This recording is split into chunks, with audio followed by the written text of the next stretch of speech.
Monitor Digital. Alô, você que curte o Monitor Digital e estuda com a gente banco de dados. Chegou a hora de estudarmos a segunda parte sobre elaboração do projeto lógico. Vamos acompanhar? O clipe da vez. Olá, gente! Tudo bem com vocês? Então, vamos dar continuidade à nossa montagem dos nossos esquemas relacionais que estão nos ajudando a compor o nosso projeto, que lá na frente será muito útil para a gente conseguir dar os nossos comandos SQL, criar as nossas tabelas. E aí, antes de mostrar um conteúdo novo, eu queria relembrar a regra que nós usamos para a conversão de relacionamentos. Não sei se vocês se recordam, relacionamentos N para N, o que nós vimos foi o seguinte: é importante criar uma tabela própria. Se faz uma tabela própria para o relacionamento, levando as devidas chaves estrangeiras. Nesse quadro que vocês podem observar aqui, onde está aqui com a letra V, significa que o autor, ele dá essa indicação de ser a melhor alternativa de solução. Então, por isso que eu expliquei para vocês na aula passada que em relacionamentos N para N, a melhor alternativa é criar uma tabela nova para o relacionamento. Ok. Agora, se nós observarmos aqui o relacionamento 1 para N, eu combinei com vocês o seguinte: quando a gente encontrar um relacionamento 1 para N, ó, independente da cardinalidade mínima, tá vendo? A melhor alternativa é a gente criar aí, adicionar uma coluna, e a gente faz isso do lado N. Notem que essas alternativas são as escolhidas também como preferidas aqui, né, pelo autor. Agora, por fim, e que eu preciso que vocês prestem um pouco mais de atenção, é que na aula passada eu falei sobre quando encontrarmos um relacionamento do tipo 1 para 1, a gente juntar todas as tabelas em uma só. E o exemplo que eu mostrei foi quando a gente tinha isso aqui, ó, 1 dos dois lados. Então, ó, notem que é a solução mais viável. Assim, como se vocês tiverem um lado aqui com a cardinalidade mínima 1 e o outro 0, também você juntar tudo em uma única tabela, tá vendo? Fazendo a fusão da tabela é também mais viável. Agora, o que eu queria que vocês prestassem bastante atenção é quando as cardinalidades mínimas dos dois lados fossem 0 num relacionamento 1 para 1. Quando isso acontecer, pessoal, a melhor solução, na verdade, vai ser você adicionar uma coluna em um dos dois lados. Então, fiquem atentos a esse ponto, ok? Olhando um exemplo prático, pessoal, para facilitar nosso entendimento, vamos olhar esse relacionamento aqui chamado casamento.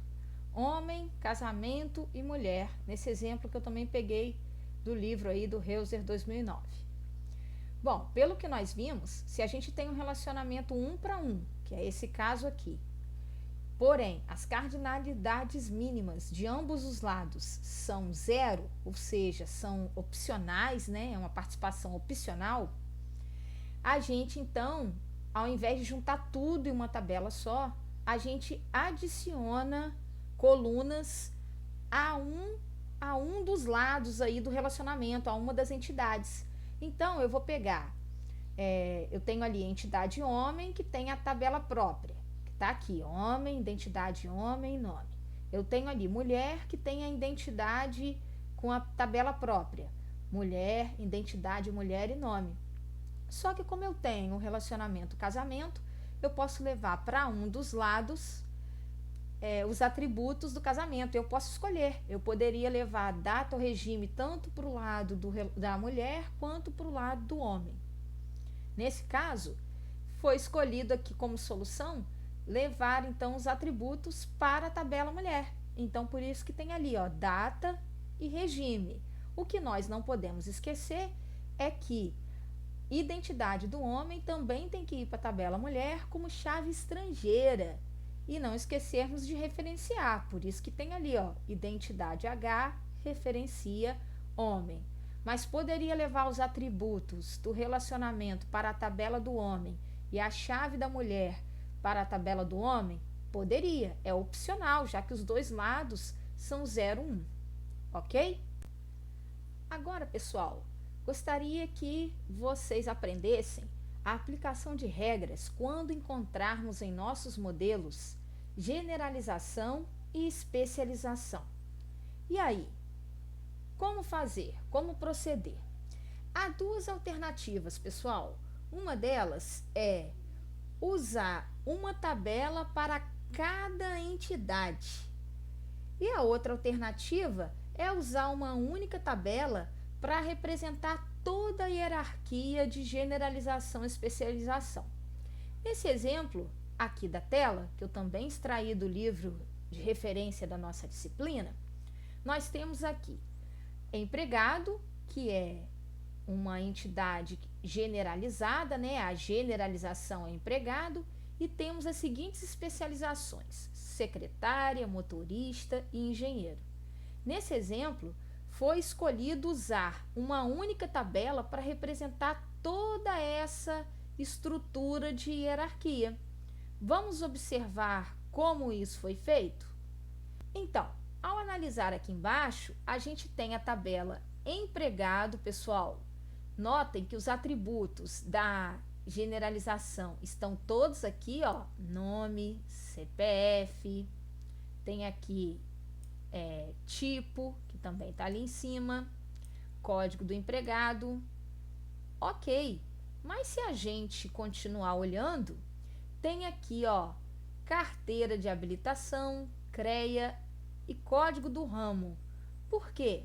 Isso veio, a carteira de habilitação veio aqui de motorista, a gente tem aqui código do ramo, porque o engenheiro, a gente pode olhar que tem um relacionamento aqui 1 para N com o engenheiro, tá vendo?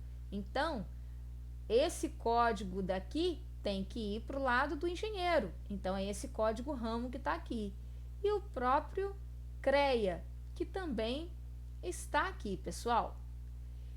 E aí, se nós observarmos, tem as relações. Ó, se eu botei aqui código do departamento, porque a gente não pode esquecer na hora de representar as entidades, de olhar os seus relacionamentos. Eu tenho aqui o relacionamento 1 para N, o relacionamento lotação.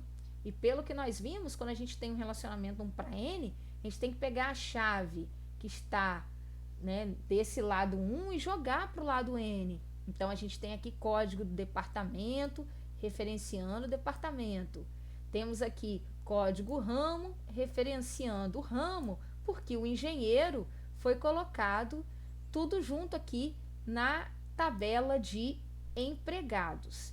E aí, pessoal, aqui para baixo se continua as demais regras que nós aprendemos. Então, as regras anteriores, elas continuam valendo, não podemos esquecer. Então, em síntese, nesse exemplo, nós pegamos todas as entidades especializadas e unimos em uma única tabela, na tabela empregado. E aí colocamos como chave primária o código que estava na entidade generalizada, não esquecemos de colocar todos os seus atributos, mas também puxamos os atributos que são das entidades especializadas para dentro dessa mesma tabela. E claro, continuamos a aplicar as regras anteriores. Então, essa é uma das opções. Quando vocês encontrarem um diagrama entidade-relacionamento com generalização e especialização, uma opção é usar uma única tabela para representar toda a hierarquia da generalização e especialização. Agora, gente, nós vamos olhar o mesmo exemplo, porém, nós vamos fazer um esquema relacional usando aí uma tabela para cada uma das entidades. Vamos observar aqui. Eu tenho a generalização, que é empregado, que tem seus próprios atributos e seu relacionamento próprio. Então, eu tenho aqui, pessoal, conforme a gente pode perceber, ó, empregado, com o código, o tipo, o nome, o CPF.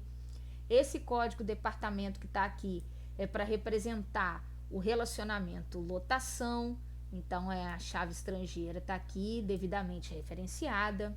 Ok, mas tem as especializações. Então, primeiro foi colocada aqui a especialização motorista, como vocês podem observar, e como motorista tem a carteira de habilitação, ela foi colocada aqui, ó. A chave continua sendo a chave código empregado, isso que é importante a gente saber, e a gente tem que referenciar esse código empregado à tabela empregado que está lá em cima. Então, não pode esquecer disso, pessoal. Separou em tabela específica para especialização, tem que fazer aí a referência à tabela. Notem que aqui, código do empregado que virou a minha chave primária, mas eu tenho que lembrar de referenciar isso à tabela empregado. Ok, vou agora para engenheiro. Criei uma tabela para engenheiro. Olha aqui, ó, código empregado virou minha chave primária. Coloco os atributos próprios, inclusive se tiver alguma coisa relacionada a relacionamento específico de engenheiro, que é o caso aqui, ramo da engenharia, por isso que tem esse código ramo, e faço as devidas referências.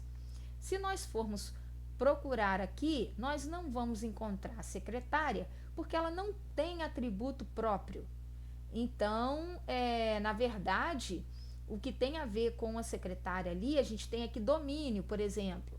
E aí, a secretária, ela faz parte da tabela empregado. Então, por isso que a gente tem aqui domínio, que é um relacionamento N para N com secretária, né, gente? E a gente não pode esquecer de fazer a referência para identificar qual é a secretária. Eu faço aqui, ó, código empregado, referenciando empregado. Da mesma forma que esse código processamento aqui é por causa do relacionamento, né, com a entidade ali, processador de textos. Enfim, pessoal, e aqui a gente continua o restante das tabelas. Então, essa foi uma outra forma de representar generalização e especialização, que é o que? Separando uma tabela para cada uma das entidades.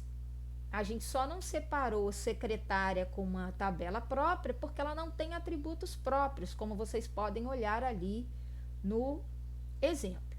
E aí vocês podem perguntar, ué, mas qual decisão será a melhor decisão? Será juntar tudo em uma tabela só ou será separar?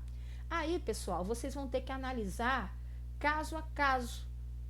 Eu costumo pensar o seguinte, se houver relacionamentos com as entidades especializadas, características muito específicas, é interessante a gente separar.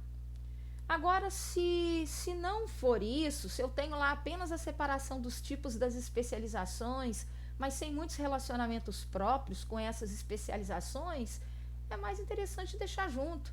Mas aí é analisar caso a cada exercício que nós fizermos, nós vamos aprender e aprimorar um pouco mais. Ok, pessoal? Bom, esse é o conteúdo da segunda parte aí dessas conversões que nós estamos fazendo. Agora é treinar para que a gente vá avançando ainda mais. Até a próxima, pessoal. Tchau, tchau.